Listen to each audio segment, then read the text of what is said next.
Good morning dear students. आज अपने pattern revision करेंगे, मतलब आपका सेल्फ एनालिसिस टेस्ट करेंगे यहाँ पे। ठीक है, तो यहाँ पे जो नंबर ऑफ क्वेश्चन आपके 5 हैं एंड मैक्सिमम मार्क्स आपके क्या है 10 हैं। आपको पता ही है कैसे मार्क्स को काउंट करना है। मार्क्स आपको क्या करने, कमेंट सेक्शन में कमेंट करने हैं कि आपके कितने आउट ऑफ 10 कितने मार्क्स हैं। तो आपको पता ही है 1 क्वेश्चन आपका क्या 2 मार्क्स का है, नेगेटिव मार्किंग हाफ मार्क्स की है। जैसे मान लीजिए 2 क्वेश्चन आपके सही है, 1 क्वेश्चन आपका रॉन्ग है, 2 क्वेश्चन आपने छोड़ दिए। ठीक है, तो 2 आपके करेक्ट है इसका मतलब क्या हो 2 इंटू 2 प्लस 4 मार्क्स आपके पॉजिटिव आ गए। 1 आपका इनकरेक्ट, इसका मतलब एक क्वेश्चन आपके कितने मार्क्स का है, हाफ मार्क्स का है, तो 1 क्या हो गया माइनस हाफ, माइनस 0.5 आपके क्या आ गए नेगेटिव में आ गए। और 2 आपने किए नहीं तो इनके कोई मार्क्स आपको काउंट करने नहीं है। तो अब अपनी कैलकुलेशन करें तो 4 मार्क्स आपके पॉजिटिव, हाफ मार्क्स आपका नेगेटिव, तो आपके जो टोटल मार्क्स हो गए 4 में से 0.5 को निकाले 3.5 आउट ऑफ 10 मार्क्स आपके आ गए। समझ आए चीज़। और ये जो मार्क्स है अल्टीमेट जो मार्क्स आपके आते हैं, ये मार्क्स आप लोगों ने मुझे कहाँ पे बताने हैं, कमेंट सेक्शन में कमेंट करके बताने कि सर मेरे आउट ऑफ 10 ये मार्क्स हैं आए हैं। क्लियर है। तो पैटर्न रिवीजन है ये आपका। ठीक है, आपका सेल्फ एनालिसिस टेस्ट है। करना क्या है आपको साथ साथ लाइव प्रीमियर के साथ में या फर्स्ट टाइम जब भी आप वीडियो देख रहे हो तो आपको क्या करना है, खुद से सोल्व करना है, खुद का असेसमेंट करना है कि आपके मार्क्स कितने, आप में कितना इंप्रूवमेंट है। उसके बाद दोबारा से अगेन इसको क्या करना है, वॉच करना है। अगेन वॉच करके सॉल्यूशन के लिए फिर आपको कंपैरिजन करना है कि हमारी गलतियां कहाँ पे हुई थी, फिर उन मिस्टेक्स को आपको क्या करना है, सुधारना है कि हाँ ये गलतियां हुई थी, आगे से ये गलती हम नहीं करेंगे। इसी तरीके से आप में इंप्रूवमेंट आएगा। तो स्टार्ट करते हैं क्वेश्चंस को। तो सबसे पहले जो आपका क्वेश्चन आता है वो क्वेश्चन आपका न्यू पैटर्न वर्ड यूजेस। जो आपका सबसे फर्स्ट क्वेश्चन है वो क्या है आपका, किस पे आता है पैटर्न, उसका क्या है, न्यू पैटर्न वर्ड यूजेस पे है। तो स्टार्ट करते हैं, प्रीवियस क्लास में जो किया था वो वाला ही है। तो स्टार्ट करते हैं इसकी डायरेक्शंस को। तो डायरेक्शंस को पढ़ें। In each of the following question a sentence is given with a word given in bold. मतलब एक सेंटेंस दिया गया है आपको, इसमें क्या है एक वर्ड दिया गया है बोल्ड में। Corresponding to each question 3 sentences are given with the use of the same word. मतलब सेम वर्ड की यूज के साथ आपको 3 सेंटेंसेज और दिए गए हैं करस्पॉन्डिंग जो मेन सेंटेंस है उसके साथ।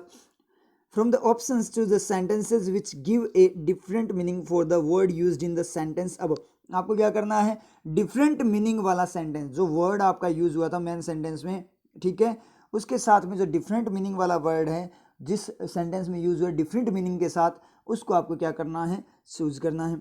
The meaning used in the sentence या sentences should be different from the one used in the main sentence. आपको जो मीनिंग है जो आप चूज कर रहे हो सेंटेंस को, ठीक है, उसमें जो यूज है वो डिफरेंट होना चाहिए किससे, मेन सेंटेंस से। ठीक है, तो ये अपने पैटर्न कर रखा है। अगर आपको क्या करना है, इसको डिटेल्ड में इस पैटर्न को करना है तो आप वापस से पैटर्न हैंडलिंग में आपको ये word usage a different pattern की फॉर्म में आपको वहाँ पे मिल जाएगा वर्ड यूजेज वाला जो है। ठीक है, तो स्टार्ट करते हैं यहाँ पे क्वेश्चन को। तो आप इसको साथ साथ क्या करो, सोल्व करना जल्दी जल्दी स्टार्ट कर दो। मैं साथ साथ इसका सॉल्यूशन करवाऊंगा, आप इसको साथ साथ क्या करो, सोल्व करना स्टार्ट कर दो, क्योंकि आपका ये सेल्फ एनालिसिस टेस्ट है। सॉल्यूशन आपको रिकॉर्डेड फॉर्म में मिल जाए, कोई दिक्कत नहीं, अगेन रिवॉच कर देना। और मैं साथ साथ सोल्व करता हूँ इसको।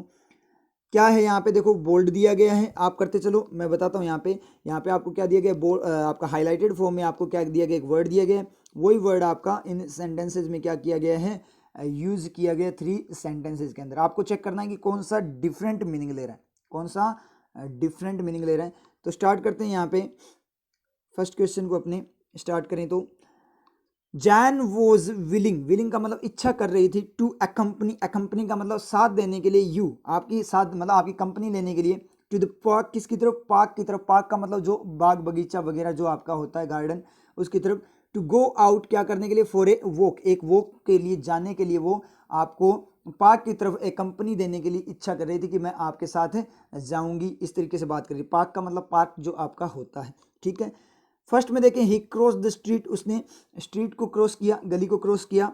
And walked along side central park, जो सेंट्रल पार्क है जो आपका गार्डन है उसके अलोंग साइड वॉक किया, उसके किनारे किनारे वो साथ साथ उसके चला। क्लियर है आप लोगों के। तो ये पार्क और ये पार्क दोनों क्या है, सेम मीनिंग दे रहे हैं।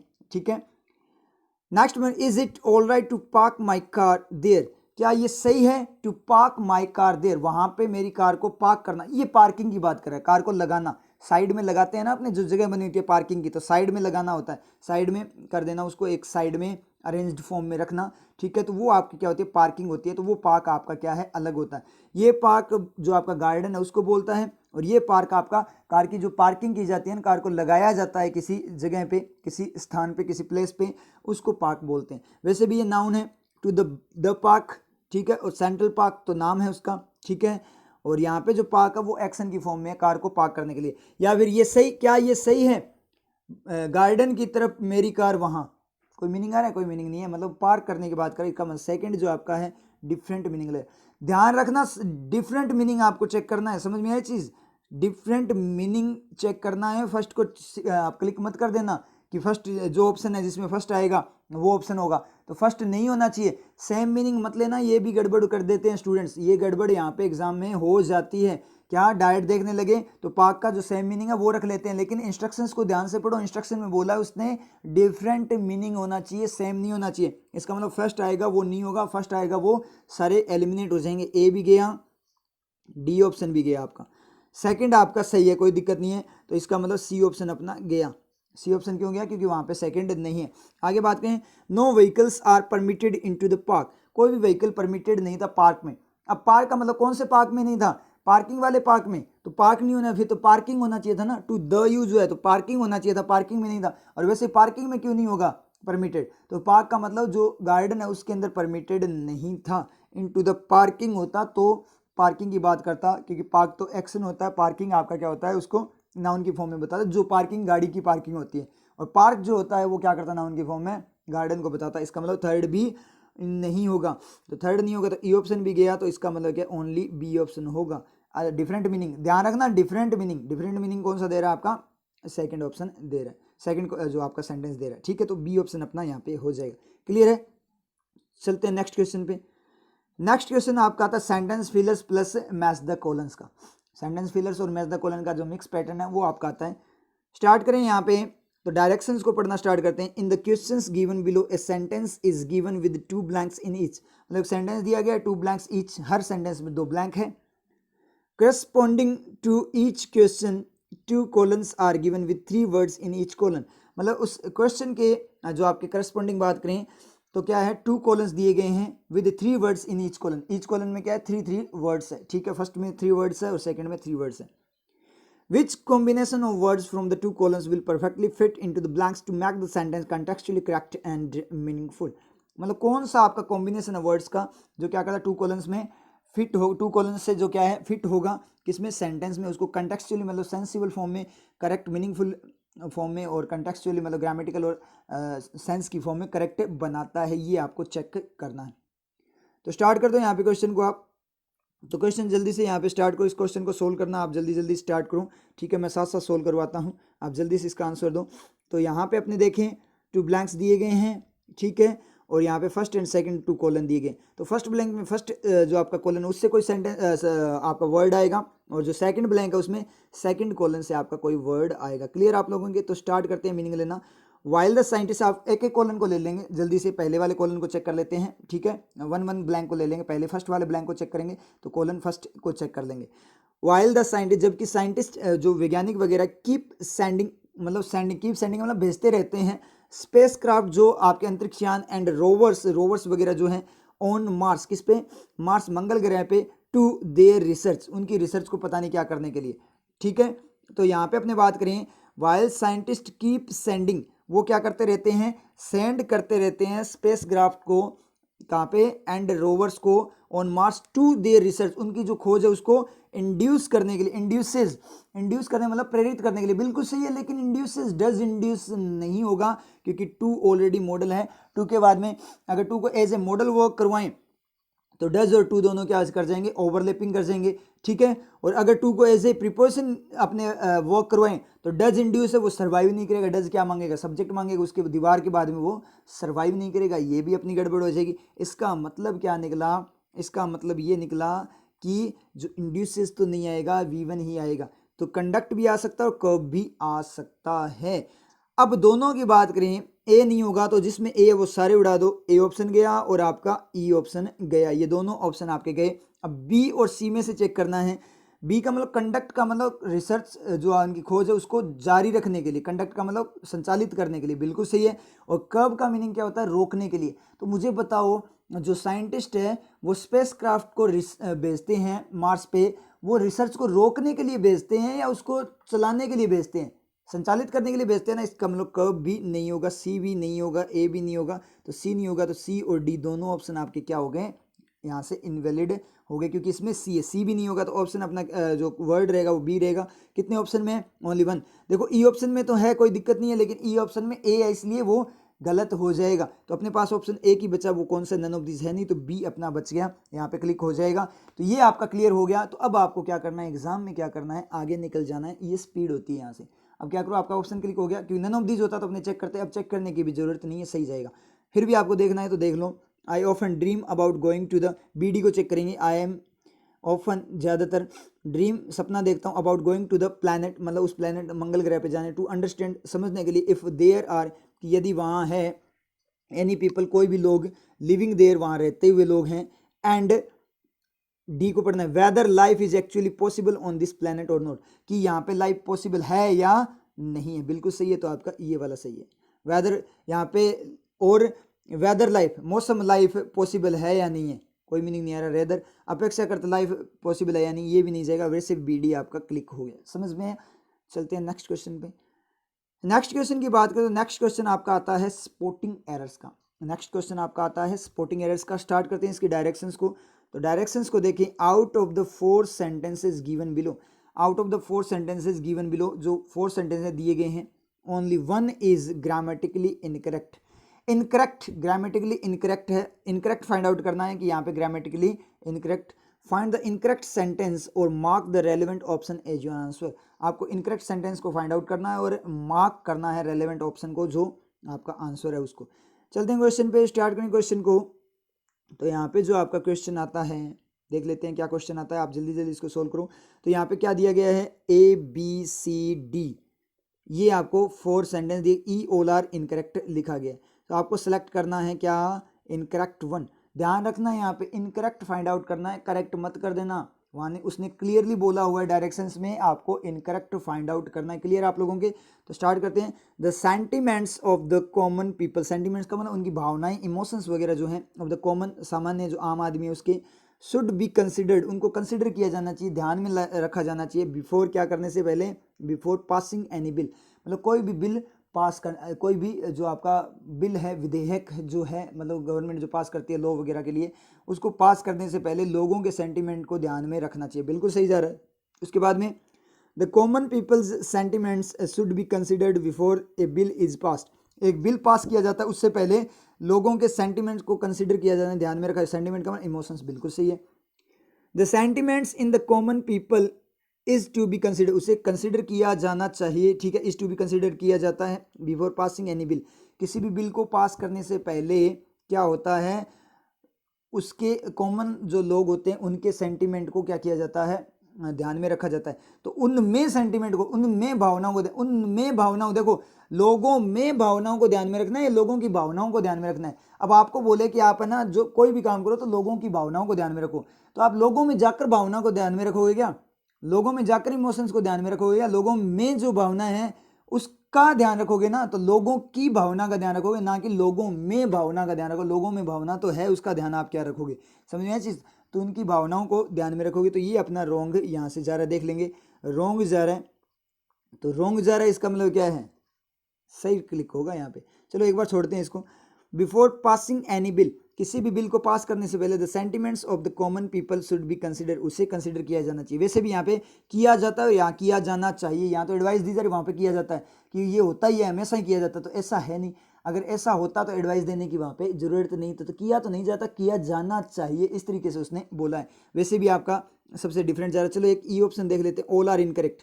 ऑल आर इनकरेक्ट तो है नहीं, क्योंकि ए बी और डी तो आपके बिल्कुल सही है, सी भी सही लग रहा है, तो आप क्या करोगे, ऑल आर करेक्ट होना चाहिए था ना। तो ऑल आर करेक्ट तो है नहीं, एक को तो रॉन्ग करना पड़ेगा। तो सबसे अलग बात कौन सा कर रहा है, सी बात कर रहा है। सब तो एडवाइस दे रहे हैं, वो क्या कर रहे हैं, फिक्स बता रहे हैं कि होता ही है ऐसा। और वैसे भी वो लोगों के भावनाओं की बात कर रहा है, ये लोगों में भावना की बात कर रहा है। लोगों में भावना होती है, बिल्कुल सही है, लेकिन लोगों में भावना को ध्यान में रखना है क्या, या लोगों की भावना को ध्यान में रखना है। ज़्यादा सही कौन सा जा रहा है आपका, ये रॉन्ग वे में ज़्यादा जा रहा है आपका कौन सा, सी। क्योंकि एक तो आपको क्लिक करना पड़ेगा, ऑल आर करेक्ट तो यहाँ पे है नहीं, ऑल आर इनकरेक्ट यहाँ पे है। तो सेंसिबल फॉर्म में एक अलग करना पड़ेगा। तो अलग बात कर रहा है, वो कौन सा कर रहा है, सी कर रहा है। तो सी आपका रॉन्ग है, रॉन्ग है, इसका मतलब क्या है, ऑप्शन के लिए राइट है। रॉन्ग, क्योंकि रॉन्ग ही तो फाइंड आउट करना, इनकरेक्ट तो फाइंड आउट करना, इनकरेक्ट है इसका मतलब क्या है, राइट है आपका, किसके लिए, आंसर के लिए राइट है। क्लियर हुआ, चलते हैं नेक्स्ट क्वेश्चन पे। नेक्स्ट क्वेश्चन आपका आता है वर्ड रिप्लेसमेंट का। नेक्स्ट क्वेश्चन की बात करें तो नेक्स्ट क्वेश्चन आपका क्या आता है, वर्ड रिप्लेसमेंट का। स्टार्ट करते हैं इसकी डायरेक्शंस को। In the given question 4 words are numbered 1 2 and 3 and 4, मतलब नंबर्ड है। The positions of some highlighted words may be incorrect, जो पोजिशन है हाईलाइटेड वर्ड की वो क्या हो सकती है आपकी, इनकरेक्ट हो सकती है। And need to be interchanged with another highlighted to make the sentence correct, और उनको आवश्यकता इंटरचेंज मतलब बदलने की आपस में, क्या, जो अनदर हाईलाइटेड से अगर सेंटेंस को करेक्ट बनाना है तो। Find the pair of words, आपको वर्ड्स का पेयर फाइंड आउट करना है, जोड़ा तैयार करना है यहाँ पे। That need to be exchange, जिसको क्या करना है, आपस में आवश्यकता है एक्सचेंज होने की। In case the given sentence is correct your answer is that is no correction required. अगर आपका सेंटेंस सही है तो आप नो करेक्शन रिक्वायर्ड, जो ई ऑप्शन है उसको क्या कर देना, क्लिक कर देना। ये बात इसने यहाँ पे बोली है, ठीक है। अब स्टार्ट करते हैं इसको, क्वेश्चन को अपने यहाँ पे स्टार्ट करें क्वेश्चन को, ठीक है। तो क्वेश्चन यहाँ पे जो आपका आता है, यहाँ पे क्वेश्चन को अपने देखें तो क्वेश्चन यहाँ पे क्या आता है आपका, फोर्थ क्वेश्चन की बात करें, नोटेबली यहाँ पे क्या करना है, वर्ड्स दिए गए 1 2 3 4 आपको क्या दिए गए, वर्ड्स दिए गए, इनको आपस में इंटरचेंज करके आपको चेक करना है कि इंटरचेंज होगा या नहीं होगा, समझ आए, ये आपको चेकिंग करनी है। तो नोटेबली मतलब विशेष फॉर्म में बात करें तो यहाँ पे स्टार्ट करते हैं क्वेश्चन को, अपने क्वेश्चन को स्टार्ट कर देते हैं, आप साथ साथ सोल्व करो। नोटेबली विशेष फॉर्म में, the meeting of European central banks June minutes, June minutes, जो जून मिनट्स, मिनट्स का मतलब यहाँ पे बात करें तो यहाँ पे जो मिनट टाइम वाली भी होती है और मिनट्स का मतलब ब्यौरा भी होता है। जैसे मान लीजिए कोई लिखित ब्यौरा है, रिटन फॉर्म में कोई चीज़ है, रिटन फॉर्म में जो अकाउंट है उसकी बात करें, इंडिकेटेड, उसने इंडिकेट किया, तो क्या मीटिंग ने इंडिकेट किया, यूरोपियन सेंट्रल बैंक की जो जून ब्यौरा की मीटिंग उसने इंडिकेट किया, जून मिनट्स की जो क्या है मीटिंग ने इंडिकेट किया। कुछ अजीब सा लग रहा है ना यहाँ पे, कुछ अजीब सा लग रहा है, चलो कोई ना। दैट की the bank might walk back बिल्कुल से माइट के बाद में V1 ही आएगा, ठीक है, मॉडल के बाद में V1 आएगा। माइट वॉक बैक मतलब बैक जा सकता है, वापस से पीछे हट सकता है, ऑन इट्स जा सकता है, किस पे, ऑन इट्स कमिटमेंट, जो इसका वादा है उस पर, टू एक्सपेंड क्या करने के लिए, बढ़ाने फैलाने के लिए। The euro 60 billion bond purchase, it's 16 billion euro bond purchase programme, अपने प्रोग्राम को एक्सपेंड करने के लिए। तो यहाँ प्रोग्राम और वॉक वाले में तो मुझे कोई लगा नहीं। फर्स्ट और सेकंड को एक बार इंटरचेंज करके देख लो। Notably the minutes of the European Central Bank June meeting, मतलब जून मीटिंग की जो आपकी क्या है, जून मीटिंग का जो क्या है लिखित ब्यौरा आया है, उसका जो अपने मान लीजिए डॉक्यूमेंट आया वो इंडिकेट करता है, या फिर सेंट्रल बैंक की जून जो ब्यौरा है उसकी मीटिंग, ब्यौरा की मीटिंग होगी, या मीटिंग के अंदर कोई रिटन फॉर्म में कोई आपका आदेश वगैरह आएगा। मुझे एक चीज़ बता दो कि रिपोर्ट, मान लो एक टाइप से रिपोर्ट है, तो रिपोर्ट की मीटिंग होगी या मीटिंग की रिपोर्ट इंडिकेट करेगी, रिपोर्ट की मीटिंग की रिपोर्ट इंडिकेट करेंगी ना, इसका मतलब फर्स्ट सेकंड में क्या है, रिप्लेसमेंट है, तो ऑप्शन अपना क्लिक हो जाएगा, ऑप्शन बी। क्लियर हुआ आप लोगों के। तो रिपोर्ट की मीटिंग इंडिकेट नहीं करेगी, इशारा नहीं करेगी, संकेत नहीं देगी, क्या करेगा, मीटिंग की जो रिपोर्ट है वो इंडिकेट करेगी, वो बताइए, जो रिटर्न आपका डॉक्यूमेंट वगैरह ब्यौरा वगैरह आएगा वो ये चीज़ें बताया। क्लियर आप लोगों के समझ में आया, तो इसका मतलब आपका ऑप्शन हो जाएगा, ऑप्शन यहाँ पे क्लिक हो जाएगा, ऑप्शन बी। नेक्स्ट में अपने बात करें, नेक्स्ट आपका आता है क्या, sentence improvement. Next question and final question आपका क्या आता है, सेंटेंस इंप्रूवमेंट का। डायरेक्शंस को स्टार्ट कर देते हैं। In the given question a part of the sentence is given in brackets, मतलब गिवन क्वेश्चन में एक पार्ट ऑफ सेंटेंस दिया है ब्रैकेट में। Below the sentence 3 alternatives to the bracketed part are given which में हेल्प इंप्रूव द सेंटेंस। आपको क्या दिए गए हैं, 3 अल्टरनेटिव दिए गए हैं जो इंप्रूव कर सकते हैं सेंटेंस को। Choose the option that reflects the correct use of the phrase in the context of the sentence. आपको ऑप्शन वो चूज करना है जो करेक्ट यूज को बताता है, फ्रेज के कंटेक्स्ट ऑफ द सेंटेंस के अंदर जो करेक्ट यूज को बताता है वो फ्रेज आप यूज करनी है। In case the given sentence is correct your answer is that is no correction required. अगर गिवन सेंटेंस आपका करेक्ट है तो आपको no correction required E option आपको क्लिक करना है। तो स्टार्ट करते हैं, क्वेश्चन को स्टार्ट करते हैं यहाँ पे। तो क्वेश्चन यहाँ पे सामने आता है, आप साथ साथ इसको सोल्व जल्दी जल्दी सोल्व करो, मैं भी इसको साथ साथ सोल्व करता हूँ सॉल्यूशन की फॉर्म में, आप मेरे से पहले इसको सोल्व कर लो। ब्रिटिश बिलियनियर, बिलियनियर का मतलब क्या होता है, आपका करोड़पति, अरबपति, ठीक है। तो ब्रिटिश जो बिलियनियर है एंड मनी सुपरमार्केट.com को फाउंडर साइमन निक्सन। तो मतलब क्या हुआ, साइमन निक्सन ही रखना है अपने को, जो दोनों बातें इसकी बोली गई, ब्रिटिश बिलियनियर एंड मनी सुपरमार्केट.com को फाउंडर, ये क्या उसकी एक्स्ट्रा इन्फॉर्मेशन है। मतलब उसको बताया गया साइमन निक्सन है कौन, वो ब्रिटिश बिलियनियर है और मनी सुपरमार्केट.com का को फाउंडर है। तो Simon Nixon have invested on, उन्होंने इन्वेस्ट किया है, लगाया है, पे किस पे लगाया है, फास्ट ग्रोइंग, निवेश किया है fast growing food delivery firm Deliveroo पे उसने fast food growing food delivery, food की जो डिलीवरी करता है, खाने वगैरह की जो डिलीवरी करता है, फॉर्म जो ऑर्गेनाइजेशन है डिलीवरू, उसमें इन्वेस्ट किया है। तो साइमन निक्सन कोई पर्सन है तो हैव आएगा या हैज़ आएगा। अब यहाँ पे पढ़ें हैज़ इन्वेस्टेड इन, तो हैज़ आएगा, हैव नहीं आएगा। क्लियर आप लोगों के, हैज़ आएगा, हैव नहीं आएगा। क्लियर आप लोगों के, क्योंकि ये सिंगुलर है तो हैज़ आएगा, डू हैव नहीं आएगा, डज हैव आएगा। तो हैज़ यहाँ पे आएगा, हैज़ इन्वेस्टेड इन, और उस कंपनी में इन्वेस्ट किया है तो उस कंपनी में इन्वेस्ट करेगा, ये बिल्कुल सही है। हैड इन्वेस्टेड की बात करें, इन्वेस्ट कर चुका था, तो ये भी आपका क्या है, सही है। हैज़ इन्वेस्टेड भी सही है। अगर अपने बात करें अभी किया है तो क्या है, हैज़ इन्वेस्टेड है। अगर पास्ट में किया था तो क्या होगा आपका, हैड इन्वेस्टेड होगा। नेक्स्ट वाले में बोले has invested with the firm, with the Deliveroo, उसने क्या किया, उस कंपनी के साथ पैसा लगाया है या कंपनी में पैसा लगाया, कंपनी के साथ कैसा, कंपनी भी लगाई और पैसा भी लगाया, कंपनी के साथ थोड़ी पैसा लगाएगा, कंपनी में ही पैसा लगाएगा। इसका मतलब थर्ड अपना क्या हो जाएगा, यहाँ से एलिमिनेट। समझ में आया कैसे हुआ, थर्ड कैसे एलिमिनेट हुआ, समझ में आया आप लोगों को, थर्ड कैसे एलिमिनेट हुआ, क्योंकि विद यूज हुआ है तो कंपनी के साथ पैसा नहीं लगाएगा, कंपनी में वो क्या करेगा, पैसा लगाएगा। कंपनी के साथ, कंपनी थी उसके साथ में पैसा लगाया, साथ में लगाया, कंपनी में ही पैसा इन्वेस्टमेंट करेगा, कंपनी में इन्वेस्टमेंट करेगा। अब यहाँ पे हैज़ और हैड दोनों के दोनों सही है। सर ऐसे कैसे, दोनों बातें कैसे हो सकती है, दोनों बातें आपको क्या करना है, आपको किसी ने बताया है क्या, उसने पहले अगर सेंटेंस दिया होता और बताता कि ये अभी बात हुई है तो आप हैज़ यूज़ करते हो, बोले बहुत पहले की बात है तो पास्ट यूज़ करते, लेकिन यहाँ नहीं बताया, उसने बोला कौन कौन सा इंप्रूवमेंट हो सकता है, तो दोनों आपका सेंटेंस कौन कौन सा बन सकता है, ये चीज़ ध्यान रखना।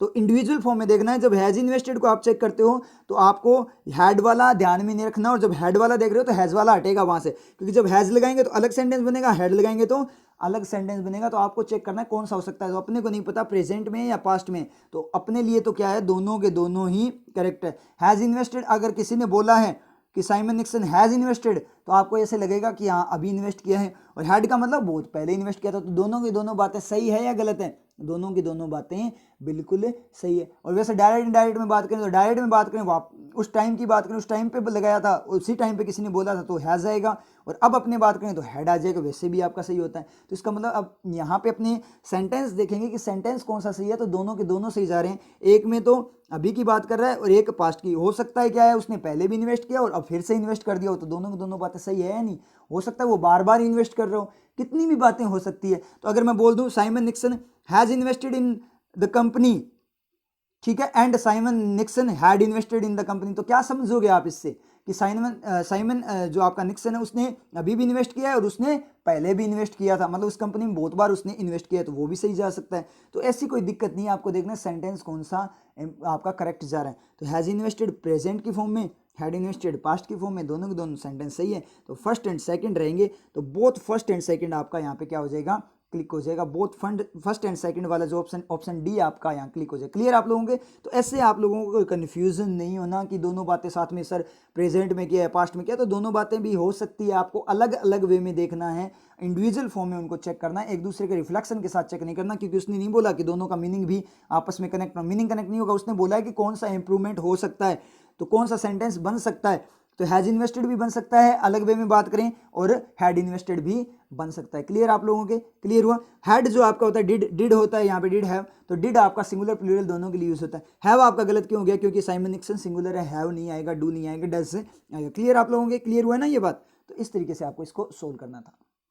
अब इसको क्या करना, आपने कर लिया फर्स्ट टाइम, आपको क्या करना है, वीडियो को ऐसे ही देखना है, मतलब खुद से सोल्व करना है। सेकंड टाइम आपको अगेन क्या करना है, इसको वॉच करना है, अगेन से वॉच करना है इसको, क्यों, क्योंकि सॉल्यूशन के लिए, और फिर कंपैरिजन करना और देखना है कि आपने कहाँ पे गलतियां की, उन गलतियों को क्या करना है, आपको सुधारना है, उन गलतियों को खत्म करना है। इसलिए सॉल्यूशन बहुत ज़्यादा इंपॉर्टेंट होता है, खुद से करना भी इंपॉर्टेंट होता है, क्योंकि उससे आपकी खुद का इंप्रूवमेंट पता लगता है, खुद से चीज़ें करनी, हैंडल करनी, आपकी डिपेंडेंसी खत्म होती है। और सॉल्यूशन जरूरी होता है क्या करने के लिए, अपने मिस्टेक्स को अवॉइड करने के लिए, क्या करने, खुद में इंप्रूवमेंट लाने के लिए। क्लियर है आप लोगों के, ठीक है। तो अपने जो आपके जितने भी मार्क्स आए हैं वो मुझे कमेंट सेक्शन में आपको कमेंट करने, कहाँ पे कमेंट करने हैं, कमेंट सेक्शन में आपने अपने को मार्क्स है जो आउट ऑफ 10 वो आपको क्या करने हैं, कमेंट करने। क्लियर आप लोगों के?